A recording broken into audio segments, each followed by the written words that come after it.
Hello mga kabibig! Welcome back sa ating bagong YouTube channel. Ito ang pinakamaingay na YouTuber sa balat ng YouTube. Ako si Kabibig, maglabag-labag na tao with evidence. Ako po, may binulgar si Kong Puno. Congressman Puno mga kabibig ba? Kung saan parang mapaparusahan pala ang mga kongresistang hindi pabor sa impeachment ni BP Sara. Yung mga kongresistang hindi pipirma at mag-say no sa impeachment ni BP Sara, baka same din ng mag-abstain ay mapaparusahan. Bakit ganun? Dapat patas, no? Dapat kung mag-yes ka or mag-no ka, kung mag-yes ka, okay. Yun ang paninindigan mo. Kung mag-no ka naman, hindi ibig sabihin na bigyan ka ng consequences or parusa. Kasi karapatan mo yan mag-say no. At karapatan mo ding mag-abstain at mag-say yes. Pero iba pala ang patakaran, iba pala ang laro sa loob ng kongreso, sa kamara. Parang there is what we call discrimination at what we call punishment. Uy, grabe naman sila pag gano'n. So mukhang may martial law sa loob ng kamara. Kasi kung mag-no ka, parang hindi ka na bilong. Aside from hindi ka na bilong, ay dapat may consequences ang ginawa mong desisyon. Akala natin itong mga kongresistang ito, pagsisilbihan ang sambayan ng Pilipino. Ang politika ay pinopolitika ng mga politiko. Naku po, mga kabibig. O panoorin nyo to ha. Si Congressman Puno talaga ang nagsabi, kabig. Basta sabihin nyo naman, gawa mo lang yan kabibig para mag-trending ka or pag-usapan ka. Hindi. Nashock nga ako. Pero tama pala ang sinabi ni Kong Marcoleta, no, ni Congressman Paulo Marcoleta, na i-hold ang mga soft projects, ang mga infrastructures, ang mga ayuda, pati medical, mga i-hold daw. Kung hindi ibibigay sa'yo, kung hindi ka pipirma pabor sa impeachment ni BP Sara. Hala ka! So talaga kung ikaw ay isang kongresista at iniisip mo ang kapakanan ng constituents mo, pipirma ka. Or, bahala na kung ano mangyari, hindi ka pipirma. O ito kabibig ha, pakinggan natin ang laman ng statement ni Kong Puno, mga kabibig. Umano'y sanction dahil sa pagboto kontra sa gusto ng House leadership, ibubunyag ng isang mambabatas. Pakinggan natin kabibig ha. Go. Inihayag ni House Deputy Speaker at Antipolo 1st District Representative Ronnie Puno na nakagawian na ang tila pagpapataw ng sanksyon o parusa sa mga miyembrong hindi sumusuporta sa mga isinusulong na inisyatibo ng liderato ng House of Representatives. Grabe naman Isa rito ay sa pamamagitan umano ng inilalaang pondo sa mga proyekto ng mga congressional district. Chairperson ng National Unity Party o NUP ang kongresista. Isa sa mga pinakamalalaking political party sa Kamara. Alam mo, hindi bago ito ha. Kasi ever since, even in my first term in Congress in 2004, pagka hindi ka bumoto the way the leadership wants, kuminsan madidelay yung iyong mga release in your projects. So projects, yung maliit na construction na gagawin mo sa distrito mo, nadidelay yun. No? Alaka. And sometimes, in fact, most of the time, I suppose, intentionally. Parang intentionally. So, parang kumbaga, nasaana na yung lahat sa ganyan. Na pagka, if you don't vote the way the leadership wants, ganyan ang mangyayari. Ginawa nito ang pahayag ilang araw bago pagbotohan sa plenaryo ng Kamara ang Articles of Impeachment laban kay Vice President Sara Duterte. Kaya umaasa si Representative Puno na igagalang ng liderato ng Kamara ang magiging desisyon ng bawat miyembro ng House of Representatives, pabor man o hindi, para sa House leadership. Anya, sa 55 miyembro nila sa NUP, 30 ang nagpahayag ng suporta sa impeachment. Ang iba naman, no vote anya, dahil sa kanilang constituencies. Ngayon, sa dami kasi ng baka bumoto ng against because of their problems in their constituency. Halimbawa sa amin, lagay na natin na 60% is yes and let's say 10% is is abstaining. Yung pati yung abstaining, mapaparusahan yun eh. Ooh. So 40% ng partido namin ang Hala. mapaparusahan. Hala ka. Okay? So if 40% of our members are going to be sanctioned Hala. for voting what they think, hindi naman siguro tama na the leadership of the party will allow this to happen, di ba? Ang umano'y kaugnayan sa Wala, issue ng grabe. impeachment sa pag-release ng pondo sa mga distrito. Nabanggit din sa privilege speech ni Caloocan 2nd District Representative Edgar Erice. Even in my opponent in the last elections, the 2025 elections, publicly admitted that she signed the impeachment of VP Sara Duterte in aid of allocation. Hala. Natatakot siya na hindi siya mabibigyan ng pondo kung hindi siya pipirma Hala, sa impeachment. grabe. These circumstances put serious doubts. Is this accountability or is this about political leverage? Hala. After the impeachment vote in the plenary, let us examine the status of the four later release allocations. FLR. Let us see if this correlates with how members will be voting in the 20th Congress. Yung bumoto ba ng yes? Maririlisan? Yung napansin ko sa likod ba, ano siya, no? The congressmen are talking, they're not listening to Congressman Erice, no? Bakit kaya? Hindi ba yung statement ni Congressman Erice is very, mabigat, the same time, kailangan mo talagang pakinggan ang kanyang statement. It's because it's reality. Yun ang nangyari sa loob ng Kongreso. Pero yung iba dyan, nag-uusap lang, nagchika-chika. I don't know, ha? They're talking. I don't know kung anong pinag-uusapan nila. Pero ang interpretasyon ng tao, parang hindi sila nakikinig. Parang baliwala lang ang speech ni Congressman Erice. Yung bang bumoto ng no at yung mga abstain, maririlisan? Malalaman natin ang katotohanan sooner or later. Kaya ang kongresista nakatakda ng mag-abstain sa proseso ng impeachment sa plenaryo dahil paniniwala nito away politika ang sanhi nito.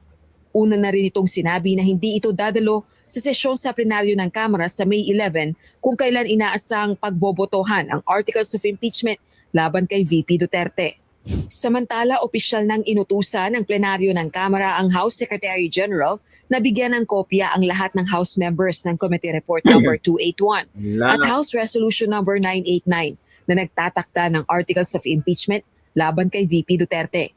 Ginawa ito hapon ng Miyerkules, May 6. Mr. Speaker, I move to direct the Secretary General to immediately furnish the members electronic copies of Committee Report number 261 containing House Resolution number 989, including its annexes through their respective registered email addresses, post electronic copies in downloadable form of Committee Report number 261 containing House Resolution number 989, including its annexes in the House website, and distribute to the members printed copies of Committee Report number 261 containing House Resolution number 989.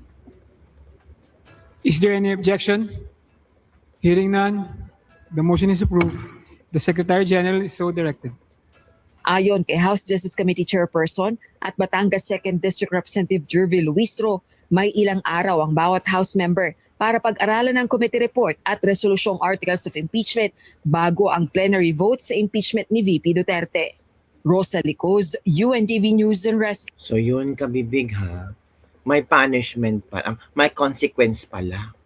May consequence na haharapin ang mga, ang mga kongresistang mag-abstain at yung hindi boboto pabor sa impeachment ni VP Sara. So yung mga boboto, natural, happy-happy sila kasi makaka-receive smoothly ang kanilang mga budget. Pero yung hindi boboto, mag-abstain, nako, consequences, punishment, parusa ang ibibigay sa inyo. So tama pala itong mga sinasabi ng marami tungkol sa di umano'y bigayan, FLR. O, pakinggan natin, ha, ito kabibig. Kung unahin ko itong issue ng impeachment laban kay Vice President Sara Duterte ay naprobahan na nga ng House Committee on Justice, ano? Sa tingin ho ninyo, ilang araw bago po ang nakatakdang botohan sa Mayo 11, may sapat na ho bang bilang ito para umusad itong impeachment complaint laban sa Vice Presidente? Hindi ko pa masabi, Edmar, no? Kasi, Jade po, Jade. Jade, kasi may mga nagpapahayag na nagtatawag ang House leadership na sinasabi nila kapag sila iboboto, yung mga projects nila i-hold. Hala. Yun ang sabi. Hindi lang yung mga infra projects nila, kundi mga soft projects daw. Pati mga medical assistance nila, AIX, ay magiging apektado. Grabe talaga. Kaya sila ay talaga nag-iisip kung talaga ba silang boboto ayon sa kanilang konsensya Tama. o sila ay talagang magpapapilit dun sa ninanais ng leadership. So tama ang sinabi ni Kong Puno. Ito yung sinabi ni Kong Marcoleta na meron talagang hago-hold. So kung talagang you are firmed in your decision to say no to the impeachment, natural yung budget mo haharangin talaga. Natural, hindi ka makakuha ng malaking chunk sa budget mo because of the leadership. Kung sino bang leader dyan? Si Sandro, kung sino pa yung mga nagdyan. Hala, grabe sila. So it means, yung impeachment ni Pipi Sara, gawa-gawa lang pala nila.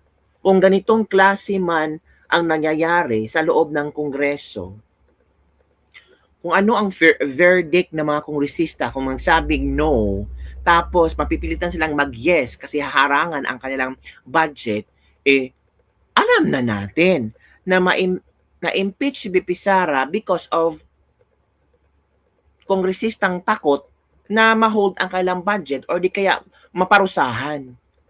So yun pala ang stratehiyang ginagawa dyan sa loob ng Congress. Ito pa ang sabi ni Miss Malu. Meron din siyang informante tungkol dyan. Wait ha, i-share ko sa inyo. Totoo Ito. yun, Admar. Ito ha. Pakinggan niyo si Totoo yun, Admar. May iba't ibang combination of offers.